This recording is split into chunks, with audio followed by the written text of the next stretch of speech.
Hey everyone, PJ here on Pocket Tech. I'm back again with another interesting video. ఈ వీడియోలో మనం iOS 17లో వచ్చిన 5 best features ఏంటో in డీటెయిల్గా చూద్దాం. So let's get started.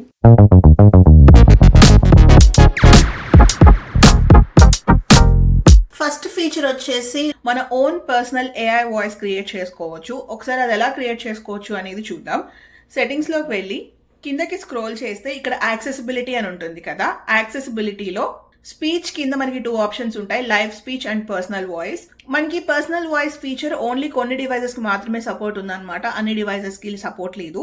A డివైజెస్కి support చేస్తుంది అనేది నేను ఇక్కడ స్క్రీన్ మీద డిస్ప్లే చేస్తున్నాను. మీ డివైజెస్ ఉన్నాయా లేదా ఇక్కడ చెక్ చేసుకోవచ్చు. సో ఈ పర్సనల్ వాయిస్ లోకి వెళ్ళిన తర్వాత ఇక్కడ చూసారా create a new personal voice అని ఉంటుంది, అది క్లిక్ చేయాలి. తర్వాత మీ ఫోన్ పాస్కోడ్ అడుగుతుంది, ఎంటర్ యువర్ పాస్కోడ్. ఇప్పుడు మనకి సౌండ్ క్వాలిటీ చెక్ అని ఉంటుంది. ఇక్కడ కొన్ని క్వశ్చన్స్ వస్తూ ఉంటాయి స్క్రీన్ మీద, అవి మనం చదువుతూ ఉండాలి. ఇలా అయితే మనల్ని టోటల్ గా 150 క్వశ్చన్స్ అడుగుతుంది. నాకు ఆ 150 క్వశ్చన్స్ ఆన్సర్ చేయడానికి 2 days పట్టింది. బికాజ్ 150 ఒకేసారి ఆన్సర్ చేసినంత టైం ఉండదు కదా. సో మీరు ఒక 10 ఆన్సర్ చేసి పాజ్ చేసుకొని మళ్ళీ రీస్టార్ట్ చేసుకోవచ్చు. సో ఆ 10 సేవ్ అయి ఉంటాయి. 150 క్వశ్చన్స్ ఆన్సర్ చేసిన తర్వాత బ్యాక్ వెళ్ళి కింద మనకి జనరల్లో ఉంటుంది యాక్సెసిబిలిటీ షార్ట్ కట్ అని, ఇది క్లిక్ చేసి దీంట్లో మనకి లైవ్ స్పీచ్ అని ఉంటుంది, ఇది సెలెక్ట్ చేసుకోవాలి. సో ఇప్పుడు మనం యాక్సెసిబిలిటీ షార్ట్ కట్ అంటే ట్రిపుల్ ట్యాప్ లోకి లైవ్ స్పీచ్ ని పెట్టుకున్నాం అన్నట్టు. లాక్ ఆర్ అన్లాక్ బటన్ ని నేను ఇప్పుడు ట్రిపుల్ ట్యాప్ చేస్తున్నాను. సో ఇక్కడ చూసారా టైప్ టు స్పీక్ అని ఉంటుంది. ఇప్పుడు నేను ఇక్కడ ఒక ఫ్రేజ్ ఎంటర్ చేస్తున్నాను. సో ఇప్పుడు నేనైతే హే ఎవ్రీవన్ పీజే హియర్ అని టైప్ చేస్తున్నాను. సో ఇప్పుడు నేను ఇక్కడ సెండ్ కొట్టిన తర్వాత నా వాయిస్లో మన హే ఎవ్రీవన్ పీజే హియర్ అని ఎలా అంటాను, సిమిలర్గా నా వాయిస్ లానే అనిపిస్తుంది. Let's click send. Hi everyone, PJ here. Please subscribe. So ఇక్కడ చూసారా ఆల్మోస్ట్ 90% సిమిలర్గా ఉంటుంది అనమాట. కాకపోతే నేను కొంచెం ఫాస్ట్గా మాట్లాడతాను, ఏఐ కొంచెం స్లోగా ఒక్కొక్క వర్డ్ మాట్లాడినట్టు ఉంటుంది. దీనివల్ల అయితే ఇన్ జనరల్గా మాట్లాడుకుంటే పెద్ద యూజ్ ఏమీ ఉండదు, కానీ కమింగ్ అప్ వరల్డ్ అంతా ఏఐ మీద బతకపోతుంది కాబట్టి 1 step టు న్యూ ఎరా అని చెప్పుకోవచ్చు. సో మన వాయిస్ని క్రియేట్ చేసుకొని ఇప్పుడు ప్రజెంట్ 1 phase చెప్తుంది, మేబీ ఫ్యూచర్లో 10 pages చెప్తుందేమో, లేదు అంటే మన బదులు అదే మాట్లాడుతుందేమో. ఎవల్యూషన్ ఎలా వస్తుంది అనేది వెయిట్ చేసి చూడాలి. సెకండ్ యూస్ఫుల్ ఫీచర్ వచ్చేసి స్టాండ్ బై మోడ్. సెట్టింగ్స్లోకి వెళ్తే ఇక్కడ వాల్ పేపర్ కింద స్టాండ్ బై అని చూపిస్తుంది కదా, ఇది క్లిక్ చేస్తే ఫస్ట్ ఆప్షన్ వచ్చేసి స్టాండ్ బై అనమాట. దీన్ని మనం టర్న్ ఆన్ చేసుకోవాలి. ఒకవేళ మీ ఫోన్కి ఆల్వేస్ ఆన్ డిస్ప్లే ఫీచర్ ఉంటే మనకి ఆల్వేస్ ఆన్ ఆప్షన్ చూపిస్తుంది. ఇది ఆన్ చేసుకుంటే మనం స్టాండ్ బై మోడ్ 24/7 కనిపిస్తూ ఉంటుంది. అండ్ నైట్ మోడ్లోకి వెళ్తే 2 different ఆప్షన్స్ ఉంటాయి అనమాట. నైట్ మోడ్ అని ఫస్ట్ వచ్చేసి మన యాంబియంట్ సరౌండింగ్స్ని బట్టి మనకి అది నైట్ మోడ్ కలర్స్ చేంజ్ అవుతూ ఉంటుంది. సెకండ్ వచ్చేసి మోషన్ టు వేక్. సో మీరు ఇది మోషన్ టు వేక్ ఆన్ చేస్తే రూమ్లో ఏదైనా మోషన్ వచ్చినప్పుడే మనకి అక్కడ టైం చూపిస్తుంది, రిమైనింగ్ టైం అంతా ఆఫ్లో ఉంటుంది. అండ్ నెక్స్ట్ షో నోటిఫికేషన్స్, ఇది మనం ఆన్ చేసుకుంటే మనకు వచ్చిన నోటిఫికేషన్ స్క్రీన్ మీద చూపిస్తూ ఉంటుంది. ఒకసారి అసలు ఈ స్టాండ్ బై మోడ్ ఎలా వర్క్ అవుతుందో చూద్దాము. సో మీ ఫోన్ని లాక్ చేసి మీ దగ్గర కనుక మ్యాక్సేఫ్ సపోర్ట్ చేసే నైట్ స్టాండ్ ఉంటే మన ఫోన్ని నైట్ స్టాండ్ లాగా యూజ్ చేసుకోవచ్చు. నా ఐఫోన్ ఇప్పుడు స్టాండ్ బై మోడ్లోకి వెళ్ళిపోయింది అనమాట. ఇక్కడ స్క్రీన్ మీద టైం చూపిస్తూ ఉంటుంది. ఒకవేళ మీ దగ్గర always on display supported device ఉంటే మనకి నైట్ అంతా ఇలా స్క్రీన్ మీద టైం చూపిస్తుంది. ఒకవేళ లేకపోతే జస్ట్ ఒక 5 to 10 minutes ఇలా చూపించి టర్న్ ఆఫ్ అయిపోతుంది. మనం ఇది bottom to up or top to bottom swipe చేస్తూ ఉంటే డిఫరెంట్ వాల్ పేపర్స్ లాగా వస్తుంటాయి. మీకు కావాల్సిన స్క్రీన్ సెట్ చేసుకోవచ్చు. ఒకవేళ మీ సరౌండింగ్స్ కనుక చీకటిగా ఉంటే మనకి ఇలా రెడ్ కలర్లో అంబియంట్ లైట్ ఆన్ అవుతుంది. ఎవరైనా నైట్ టైం ఐఫోన్ని నైట్ స్టాండ్ లాగా యూజ్ చేసుకోవాలి అనుకుంటే ఈ ఫీచర్ బాగా హెల్ప్ అవుతుంది. పర్సన్ టు పర్సన్ వేరీ అవుతుంది అనమాట. కొంతమందికి డార్క్గా ఉండాలి రూమ్, కొంతమందికి టైం చూపిస్తూ ఉండాలి. సో ఎవరి పర్సనల్ ప్రిఫరెన్సెస్ వాళ్ళవి. నెక్స్ట్ ఫీచర్ వచ్చేసి ఎనీవేర్ ఎయిర్ డ్రాప్. ఇదేంటి అంటే మనం ఫొటోస్ కానీ వీడియోస్ కానీ 1 phone to 1 phone air drop చేస్తూ ఉంటాం కదా. సో ఫ్రమ్ నౌ ఆన్ మనం ఎయిర్ డ్రాప్ స్టార్ట్ చేసినప్పుడు 2 ఫోన్లు పక్క పక్కన ఉండి తర్వాత ఎక్కడికి మూవ్ అయినా సరే మన డేటా అంతా ట్రాన్స్ఫర్ అయిపోతుంది. ఆల్ ద టైం పక్క పక్కనే ఉండాల్సిన అవసరం లేదు. అట్ ద సేమ్ టైం మనకి యూఐని కూడా చేంజ్ చేశారు. ఇక్కడ చూస్తున్నారు కదా, మనం iOS 17 నుంచి iOS 16కి ఎయిర్ డ్రాప్ చేద్దాము.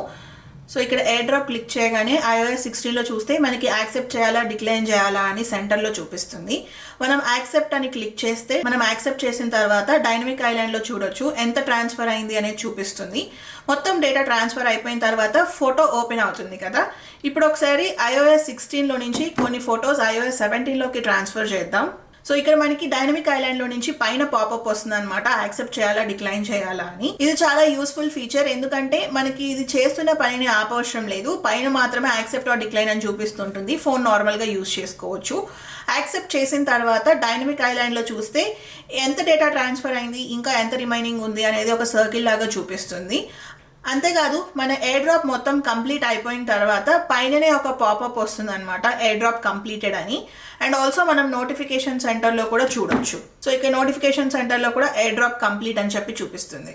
సో ఇక్కడ మీరు అబ్జర్వ్ చేస్తే ఒకవేళ మీ నియర్ బై పీపుల్ చూపించట్లేదు అనుకోండి, ఒక్కొక్కసారి చూపించదు కదా, అప్పుడు మీ ఫోన్ తీసుకొని వెళ్ళి మీ డైనమిక్ ఐలాండ్ని వాళ్ళ phone dynamic island or taps touch అయ్యేలాగా పెడితే డైరెక్ట్గా మనకి డేటా అనేది ట్రాన్స్ఫర్ అయిపోతుంది. ఈ ఎఫెక్ట్ అయితే చాలా క్రేజీగా ఉంది. ఈ ఎఫెక్ట్ వచ్చిన తర్వాత ఆటోమేటిక్గా మనం ఏదైతే ఎయిర్ డ్రాప్ చేయాలి అనుకుంటున్నామో అది అవతల వాళ్ళ ఫోన్లోకి ట్రాన్స్ఫర్ అయిపోతుంది. నెక్స్ట్ ఫీచర్ వచ్చేసి కాంటాక్ట్ పోస్టర్స్ లేదు అంటే కాలర్ ఐడి. సో ఇక్కడ మన కాంటాక్ట్స్కి ఒక పిక్చర్ లేదు అంటే ఒక పోస్టర్ లాగా డిజైన్ చేసుకోవచ్చు.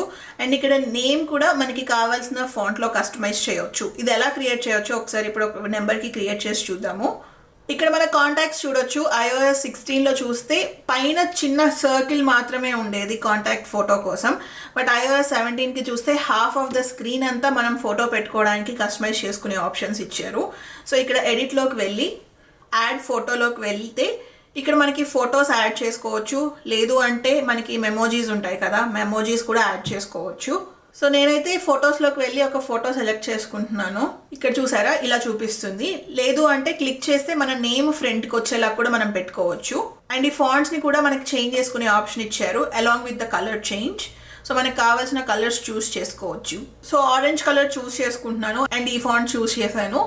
మనకి ఇక్కడ చూసారా నేమ్ వెనక్కి వెళ్ళిపోయి నేను ముందుకు కనిపిస్తున్నాను కదా, ఇది డెప్త్ ఆఫ్ ఎఫెక్ట్ యాడ్ చేయాలి అంటే కింద 3 డాట్స్ ఉన్నాయి కదా, ఇది క్లిక్ చేస్తే డెప్త్ ఎఫెక్ట్ చూపిస్తుంది. ఇది ఆన్ చేయొచ్చు, లేదు అంటే టర్న్ ఆఫ్ చేసుకోవచ్చు. Click done. సో మనకి కాంటాక్ట్ పోస్టర్ యాడ్ అయిపోతుంది. సో ఫోన్ వస్తే కనుక ఇలా కనిపిస్తూ ఉంటుంది. ఇక్కడ చూస్తే చిన్న సర్కిల్లో ఉన్న ఫోటోకేమో నేను బ్లాక్ అండ్ వైట్ కస్టమైజ్ చేసుకున్నాను, ఫుల్ వాల్ పేపర్ ఫోటోకేమో ఇలా కలర్ఫుల్గా పెట్టుకున్నాను. సో మనకి ఇక్కడ వాల్ పేపర్ లాగా డిఫరెంట్గా 3 to 4 ఆప్షన్స్ చూపిస్తుంది. మనకి పర్సనల్ ప్రిఫరెన్స్తో మనం సెలెక్ట్ చేసుకోవచ్చు. సో మీరు సెలెక్ట్ చేసుకున్నాక క్లిక్ డన్. మనకి ఇక్కడ కాంటాక్ట్ పోస్టర్ అయితే రెడీ అయిపోతుంది. సో చూసారు కదా, మనకి ఆ నెంబర్ నుంచి ఫోన్ వచ్చినప్పుడు ఇలా కనిపిస్తూ ఉంటుంది. నెక్స్ట్ ఫీచర్ వచ్చేసి స్క్రీన్ డిస్టెన్స్ అనమాట. సో మనం ఫోన్ ఫేస్కి చాలా దగ్గరగా పెట్టి చూస్తూ ఉంటే ఐస్ స్ట్రెయిన్ అవుతూ ఉంటాయి కదా, మీకు ఐస్ స్ట్రెయిన్ అవుతున్నాయి అనుకున్నప్పుడు మనకి ఈ ఫీచర్ని ఆన్ చేసుకుంటే ఎప్పుడైతే మీ ఐస్కి 12 సెంటీమీటర్స్ కన్నా దగ్గరగా తీసుకొస్తే ఫోన్ కళ్ళకి దగ్గరగా పెట్టి వాడుతున్నావు అని చెప్పి నోటిఫికేషన్ వస్తుంది. సో మళ్ళీ మీరు ఫోన్ కొంచెం వెనక్కి దూరంగా పెట్టినప్పుడు మళ్ళీ మనకి ఫోన్లో ఉన్న కంటెంట్ విజిబుల్లోకి వస్తుంది. ఈ ఫీచర్ ఎలా యాక్టివేట్ చేసుకోవాలి అంటే సెట్టింగ్స్లోకి వెళ్ళి స్క్రీన్ టైం, స్క్రీన్ డిస్టెన్స్లోకి వెళ్తే ఇక్కడ చూసారా మనకి ఒక టాగుల్ ఇచ్చారు, దీన్ని టర్న్ ఆన్ చేసుకోవాలి. ఇప్పుడు మీ ఫోన్ మీరు కళ్ళకి దగ్గరగా ఎక్కువసేపు వాడితే స్క్రీన్ డిస్టెన్స్ ఫీచర్ అనేది ఎనేబుల్ అవుతుంది. సో చూసారు కదా, ఇదైతే iOS 17లో వచ్చిన 5 బెస్ట్ ఫీచర్స్. హోప్ మీ అందరికీ ఈ వీడియో నచ్చిందనే అనుకుంటున్నాను. మీకు కనుక ఈ వీడియో నచ్చినట్లయితే ప్లీజ్ లైక్, షేర్, అలానే ఇలాంటి మరిన్ని వీడియోస్ చూడాలి అనుకుంటే please subscribe to Pocket Tech. Thank you so much for watching. Bye.